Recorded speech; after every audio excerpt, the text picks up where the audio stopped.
Hey everybody, I hope you're doing great. Wanted to give you a real estate market update on what I'm seeing. And again, this is live, so just bear with me. It is March Madness, and that was wrong, right? It is March Madness, and it is really madness right now. I'm not gonna lie. Um, Hold on. Dun, dun, dun. Give me a second. There we go. A lot has happened. There's my cool graphic. So, a lot has happened in the real estate world. And I really just wanted to jump in here and give you, my 2 cents on what I'm seeing.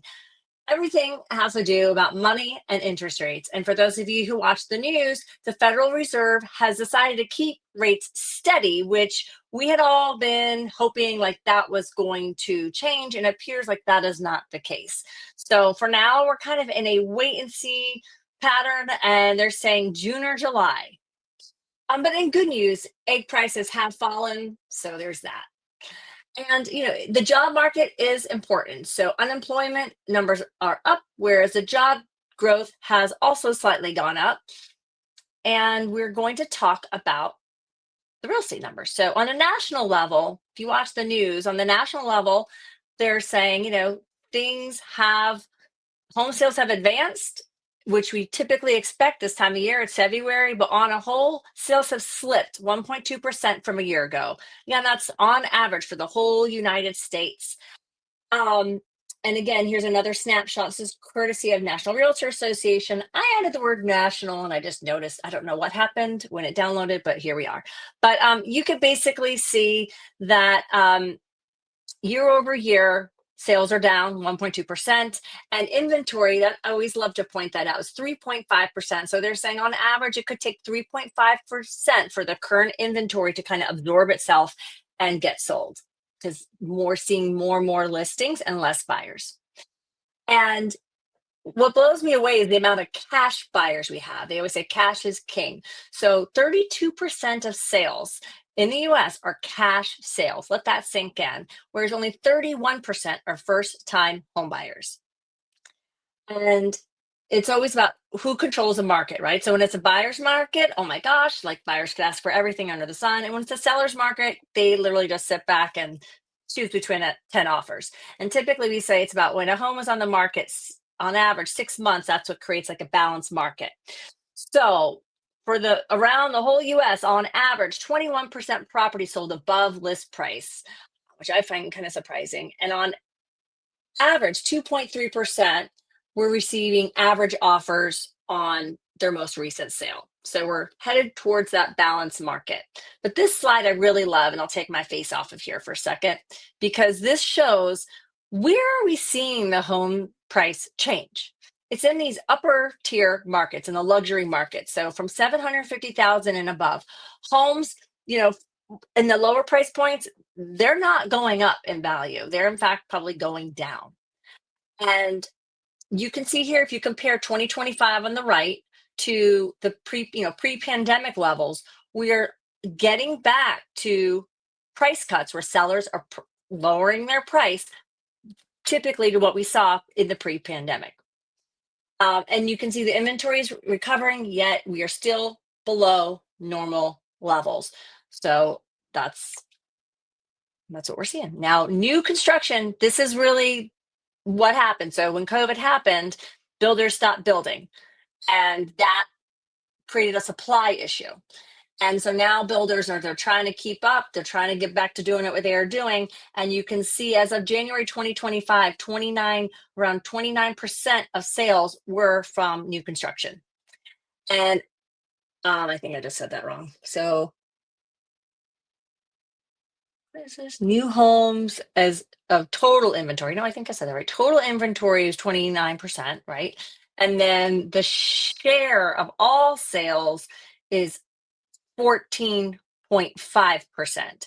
So again, we're almost back to where we were around 2006. So you can see the market kind of tanked, right? 08, 09. So not a lot of new construction. And then it kind of came back up right when COVID started to happen. And then it came back down, and we're getting back up.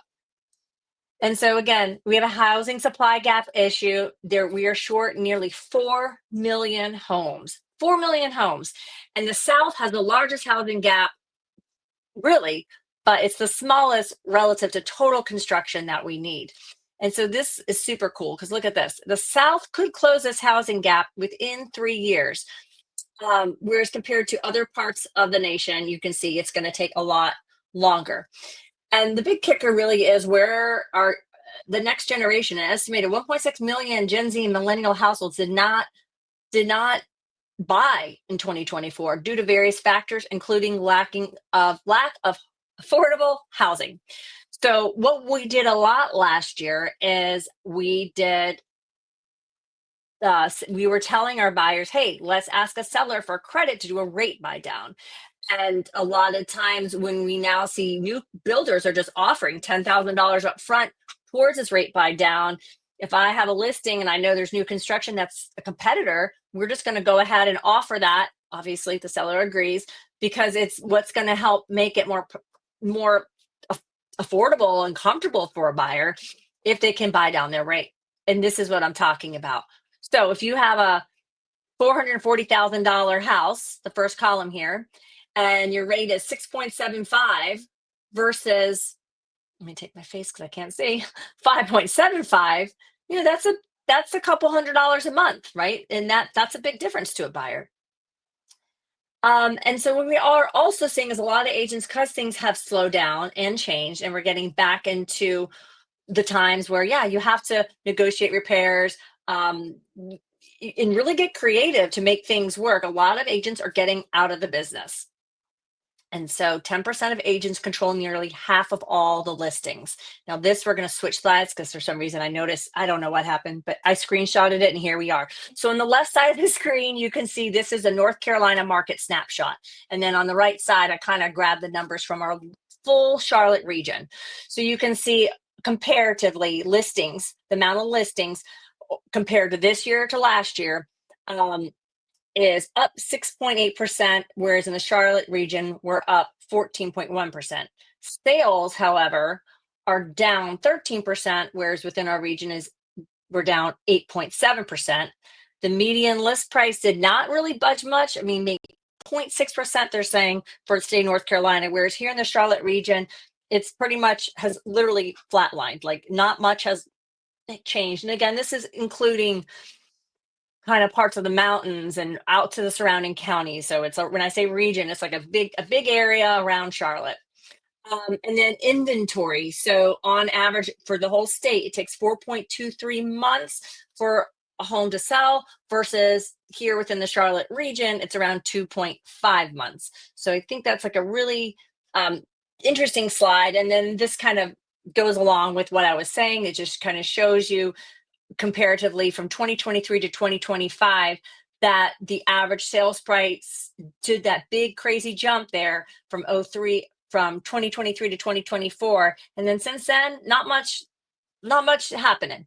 Days on market, and days on market is from when it goes active through the due diligence period. So after that inspection period, it's not till closing.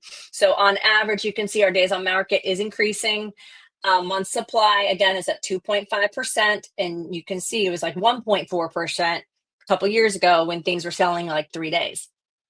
And then this one I love. I mean, percent of list price received. So, I mean, honestly, that's really not much has changed. I mean, it went up a little bit and then it went back down. So, and I think that's just the Charlotte market, and hopefully, agents and sellers working on pricing their home right. And then, it's hard. Some don't, and you negotiate, or, you got quirky homes as well. So moral of the story is, what can we expect from the spring housing market? Obviously, there are way more homes for sale. Home price is moderating, mortgage rates are stabilizing, and buyer activity is picking up. And I feel like I've been saying this like a broken record, but when rates do come down, if they do, and they will never come down to like crazy low, but when they come down enough to make that payment more affordable, is going to get more competitive. So now is a great time to get into new construction, to negotiate points, to buy down your rate, and to get into that house and to stop renting, or to find a way to get creative and to become an investor and actually negotiate on something and get a great deal. So if you're watching this video and you're a client and you are getting my monthly home bot analysis report, again, remember that is just a broad picture of your home's value. It's really, dependent on so many things. Is your home updated? Are you updating your home? Do you have a new roof, new HVAC? It's comparing. It's a broad picture. So I say that with, if you're really thinking of selling or doing something, let's talk offline so I can okay, this is really probably what your value is. So just use it as like a little bit of help, but it's not everything. That's kind of where you need like a human to sit there and like compare everything. So as always, I'm here for you. And if you are watching this, thank you, and give it a thumbs up, like, comment, and I am not going to record this, so this is totally live. So hopefully you found this helpful. Bye.